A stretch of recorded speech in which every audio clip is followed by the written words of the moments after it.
Agora aqui, quem é maior que Moisés? Quem é o pregador? Quem vai proferir o sermão? Quem vai trazer a nova lei? Quem vai agora pronunciar o maior pronunciamento da Escritura? Quem é esse? Quem é o pregador do sermão? Ele é diferente de Moisés. Moisés trouxe as tábuas, ele não trouxe nada.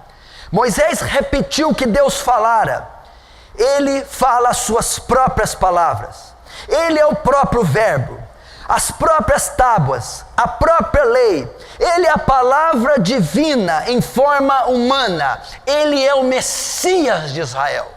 O pregador desse sermão é o Rei dos Reis, é o Senhor dos Senhores, é o cumprimento da profecia, é a encarnação do Verbo, é a materialização da divindade, é agora o novo legislador, é o Messias Santo de Israel.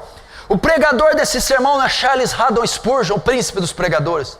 O pregador desse sermão não é o metodista o John Wesley, não é o pregador desse sermão não é o puritano Jonathan Edwards, não é o erudito poliglota apóstolo Paulo. O pregador desse sermão é o próprio sermão, a própria palavra, o próprio verbo, o próprio Deus, o próprio cânon, a própria inspiração, a própria palavra. Marcos capítulo 4, 41. E sentiram um grande temor e diziam uns aos outros: mas quem é esse que até o vento e o mar obedece? Quem é esse que se atreve a subir no monte? Quem é esse que se atreve a ouviste o que Moisés disse? Eu, porém, vos digo. Quem é esse que consegue dar uma interpretação diferente de Moisés? Quem é esse que consegue aperfeiçoar aquilo que em Moisés achávamos perfeito? Quem é aquele que dá continuidade ao que Moisés iniciou? Quem é esse que até os ventos e o mar obedece? Quem é esse pregador? Quem é o pronunciador desse sermão? Quem é esse que traz a lei? Qual a importância ele tem? Mateus 12, 17, 18 diz: para que se cumprisse o que fora dito pelo profeta Isaías, que diz: eis aqui meu servo, que escolhi, o meu amado, em quem minha alma se compraz. Porei sobre ele o meu espírito, e anunciará aos gentios o juízo. Quem é esse? Esse é aquele predito pelos profetas. Esse é aquele predito pelos grandes, os menores profetas. Esse é aquele de quem Deus diz em Gênesis 3. Esse era o predito. É esse quem sobe, é esse quem pisa na Galileia, é esse quem sobe no monte, é esse quem vai trazer uma proclamação supradivina. É o predito pelos profetas. É aquele que está lá em Miqueias 5:2. E tu, Belém Efrata, posto que é pequeno entre as milhares de Judá, de ti mesmo sairá e o que governará em Israel, e cujas saídas são desde os tempos antigos, cujas origens são desde os tempos da eternidade. Aquele cujas origens é desde a eternidade. Quem é esse que sobe? Quem é esse que vai pregar? Quem é esse que não vai descer com tábuas? Quem é esse que sobrepuja Moisés? Quem é esse que tem mais autoridade que Moisés? Quem é esse?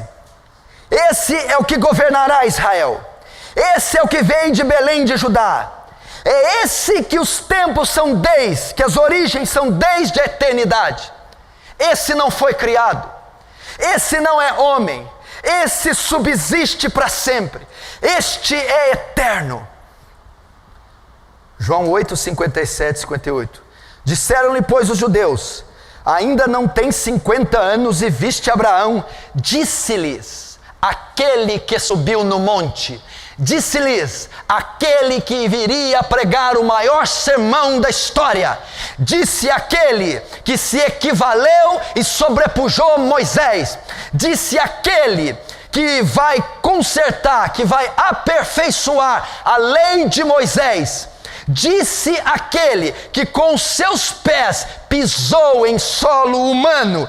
Ele disse: em verdade vos digo, que antes que Abraão existisse, eu sou. Ele usa uma palavra que é uma ofensa para o judeu. Ele usa Yahvé. Ele usa o nome sagrado que só Deus possui.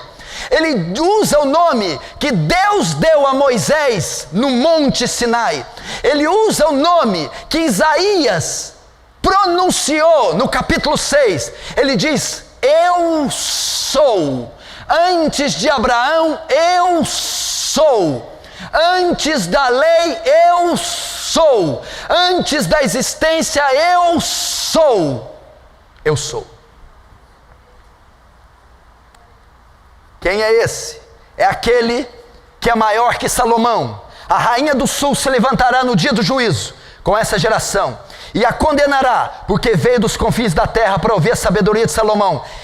Quem é esse que subiu para pregar o sermão do monte? E eis que está aqui quem é maior do que Salomão. Mateus 12:42. Esse que prega é maior que Salomão.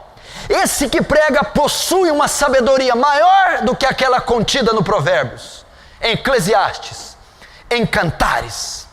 Esse que está aqui é maior que Salomão. Quem é esse?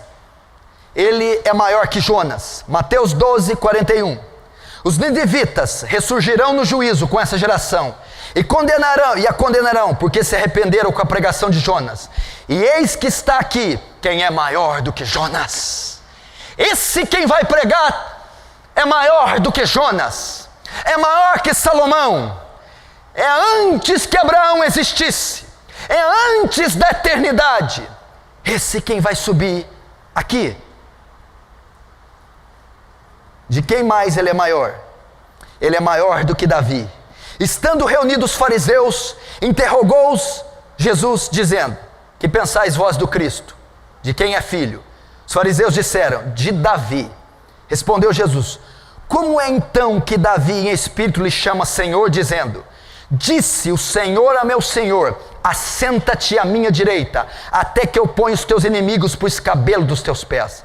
Se Davi, pois, lhe chama Senhor, como é seu filho?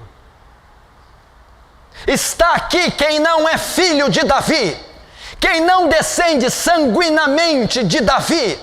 Está aqui quem é maior que o maior rei de todos os tempos, o rei Davi. Quem até então tinha o maior pacto de todos os tempos, a maior aliança, a aliança davídica, o rei Davi, o trono de Davi.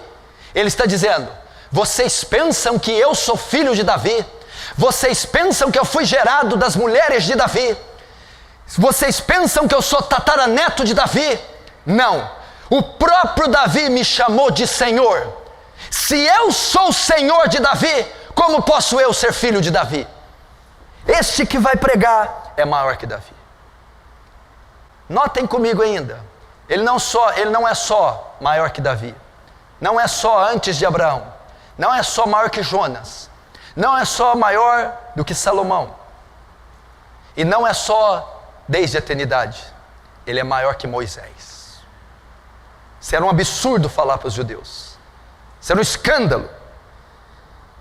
Hebreus 3:3, olha esse texto: porque ele é tido por digno de tanto maior glória do que Moisés, quanto maior honra do que a casa tem aquele que a edificou. Ele está dizendo: eu sou maior que a lei, porque eu criei a lei. Eu sou maior que o templo, porque eu edifiquei. Eu sou maior que a igreja, porque eu sou a principal pedra de esquina. Eu sou o fundamento da igreja. Tudo que Salomão, Davi, Moisés, a lei foram sombras, arquétipos, foram tipos. Eu sou a consumação, a materialização. Eu sou o apogeu, o zênite, o clímax de toda a lei e os profetas. Eu sou o ápice. Ele é a luz divina, João 1:4.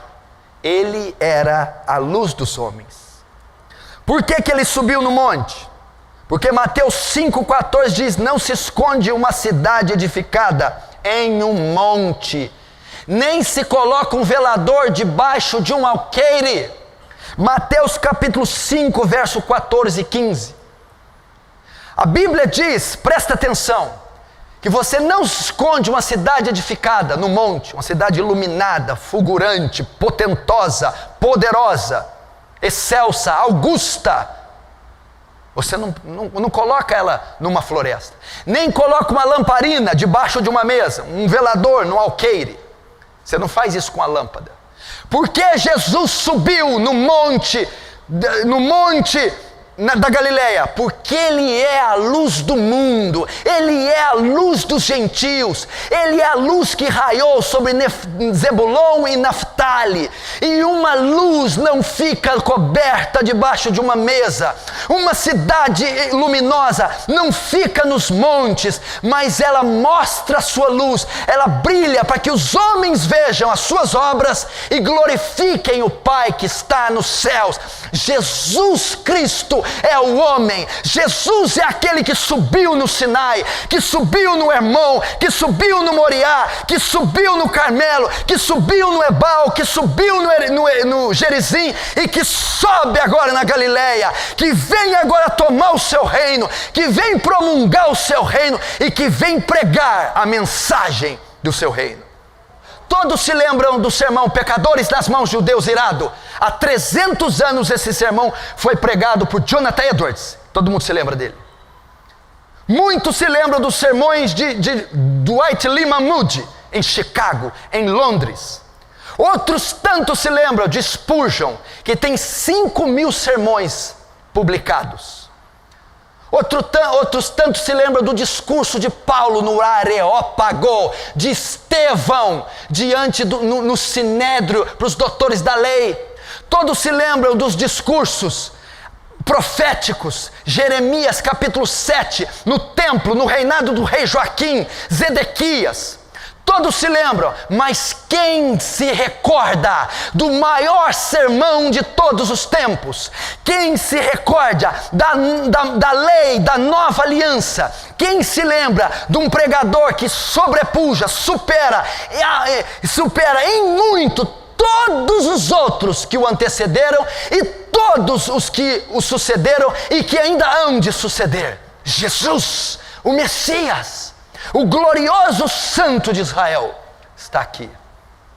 Aquele homem que causava êxtase onde passava, aquele homem que sobrepujava todos os profetas, desde Abraão, desde Moisés, aquele homem que fez sinais, a qual nenhum outro jamais fez, aquele homem que falava com tanta ternura, graça, doçura e autoridade, vivacidade, não era outro senão Deus. Deus tinha carne, Deus tinha olhos, Deus tinha cordas vocais, Deus caminhava entre os pecadores. Esse é o pregador do Sermão do Monte. Esse é o pregador.